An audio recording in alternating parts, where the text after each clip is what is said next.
Hey guys, and welcome back to another YouTube video. In this video we're going through the Collingwood versus Adelaide game to end round 8 of the AFLW season. Going through and looking at who starred, if it wasn't other than Ebony Marinoff, who probably had one of her closer games for taking out the best on ground honours, given Gould's what Gould did and also Hatchard.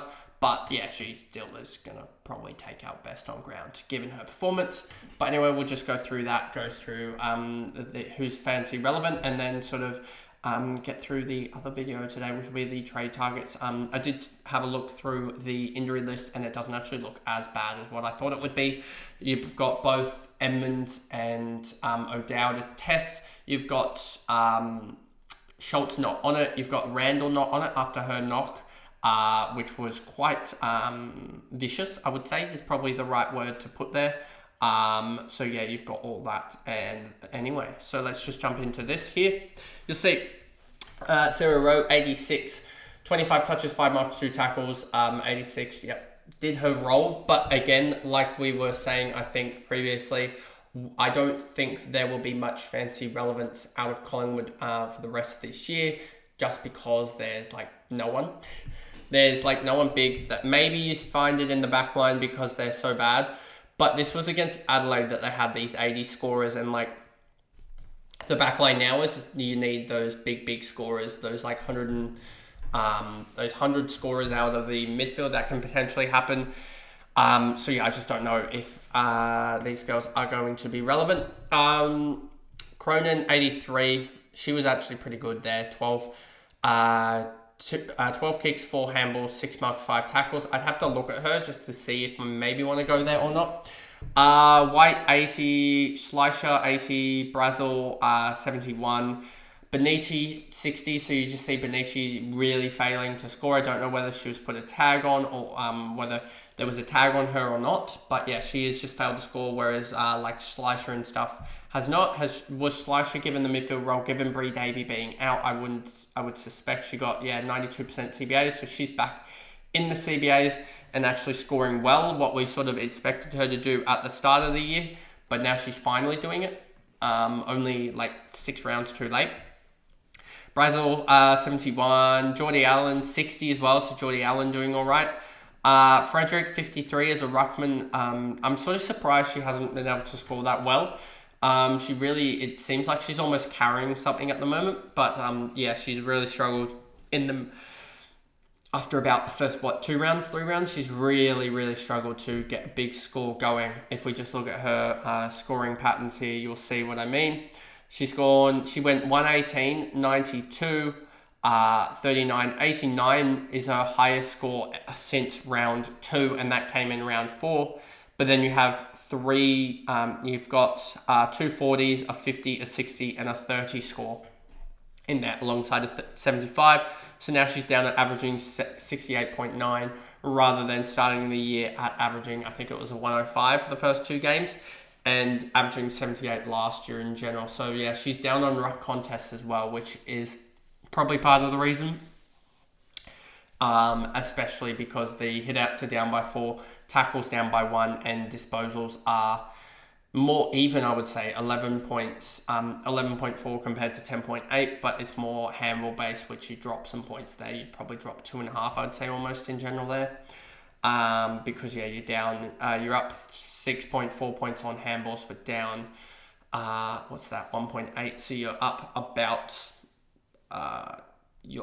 she's up about a point actually now. Thinking about that, I'm pretty sure. But yeah, so there's that for Frederick. Can 53, Ivy 46, Porter, Barnett, Butler, Livingston, Morris, Fowler, Shoot, Ramos. Ramos has just never really been able to get going. So yeah, we'll see what happens with her next year, given that I'm pretty sure she's I think she's 21, so I wouldn't be surprised if we see it go one of 2 ways very quickly with Ramos.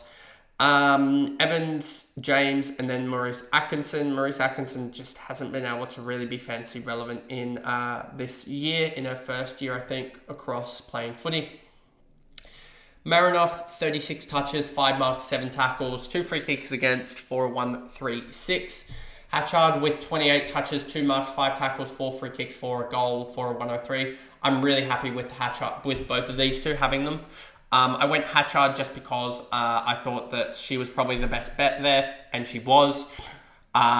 She's gone 103, and given all of the performances of Rowbottom, Conti, Riddell, Garner, who else? Like all of the performances across the board, Hatchard was one of the shining lights of the week. Gould, 90 as a forward. That's probably not going to be able to be repeated as much with 8 marks. She also had 4 hitouts and 3 goals for 90. I don't think you can expect something as big as that each week. So I'd be expecting more of like maybe 60s from here on out from Gould. But then again, she might have an easy week where she can just go large. Goodwin, 82. Stevie Lee Thompson with a 73 on 18 touches. I just want to check here quickly. What was the role with Randall, given that she had a 33? I just want to see, did she lose her like midfield role? Actually, no, she didn't. 62% CBAs, 68% TOG. Just couldn't get her hands on the footy as much just because she had a big welt on her eye. I don't know whether that came up post-game or something, but or whether it was on in the actual game. But yeah, she copped an absolute huge clash, so I'm surprised she isn't concussed. That's how much a warrior she is. She just doesn't get concussed. Levy, 71. Kelly, 70. Allen, 67. Maddie Newman as well, 67. So sort of just the mid score, I would say, out of the defenders, that big defender class, because you have Thomas, Goldrick, Darcy, as well, that all went sub 50. And then you've got Maddie Newman, and then you've got the 3 biggies in Gay, Newton, and also Sheeran. If I remember correctly, I think I remember correctly. Munyard, 57, Prowse, Charlton, Ponta as well. Ponta hasn't really been able to get going. And I just feel like she might be almost better used as an actual lead-up half forward rather than on ball. But we'll see what they do with that. I just want to see what was her role. It's probably 80% CBA looking at this. 62%. So yeah, I think she'd be much rather used in the sort of half forward space. Allen, and then Boyle Carr, 37. I thought this was amazing to see this on 52% TOG. For her to get to a 37 was amazing. And no CBAs, more half forward / winger, it looks like. And 9 touches and also 3 tackles is a really good effort. So yeah, just really happy about that. And then, is there anyone else really? Martin Randall, we talked about. Bedell hasn't really been able to get going from that sort of halfback space. Mueller, and then Custerman and Tannen. Is that Tonnen? Sorry. So that is the video there going through it. If I was to say anyone that's fantasy relevant, obviously you have the best player in the game, Ebony Marinoff.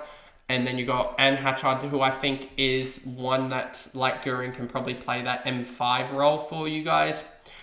And then I'd have to look at like Lucy Cronin in case, because she has scored a couple of good scores, but I think they're in between some pretty poor scores, so I wouldn't probably be jumping on her.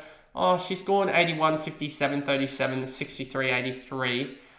I just would have to look at their next game because I don't know if I'd be too intrigued to go after her. But maybe with Rouge Schleicher in the midfield, it might work out, but we'll see about that. But anyway, that is the video there. If you did enjoy, remember to, whoopsie, went the wrong hotkey. Remember to like and subscribe, turn the notification bell on so you know when I upload. And I guess I will probably see you guys tomorrow, because then you'll have the 3 videos tomorrow, which will be just the trade targets as well as the fancy team preview for round 9. And then also you will have the tips. So I'll see you guys in that video. Bye guys.